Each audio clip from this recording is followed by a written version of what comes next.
بقول لكم ايه، ما بدهاش. انا هعمل اندومي دلوقتي حالا. انا ماليش دعوه بقى تخن رفع، انا نفسي فيها وهاكلها يعني هاكلها.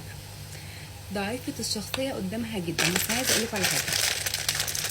انا عندي اكتشفت ده ان انا عندي اسمه ايه، الجوع العاطفي. ايوه، اللي هو انا مش زعلانه دلوقتي، بس انا زهقانه عايزه اكل، متضايقه عايزه اكل، مبسوطه عايزه اكل. فانا عندي الجوع العاطفي ده، دي حاجه سيئه سيئه.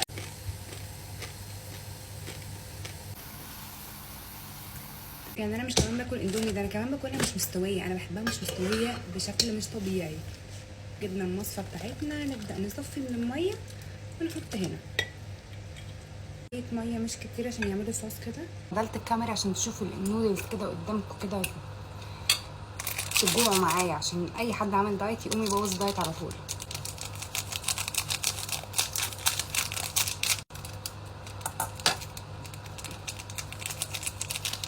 كميه مواد حافظه مش طبيعيه، قنبله مواد حافظه.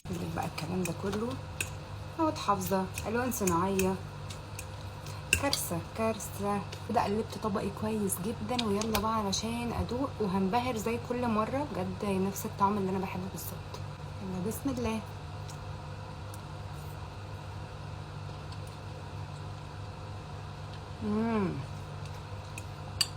طعمها مش طبيعي بجد. هم عاملين حاجه بتاذينا بس هي حلوه قوي، انا بحبها قوي. اعمل ايه؟ انا مش عارفه اعمل ايه. عارفه انا هعمل ايه؟ انا هاخد طبقي واخد ازازه ميه ساقعه وهدخل جوه اقعد اكلها، وبعد كده ادخل انام. اصحى بقى ضميري بيعذبني ان انا ازاي ما عنديش اراده كده، وهفضل تخينه طول العمر.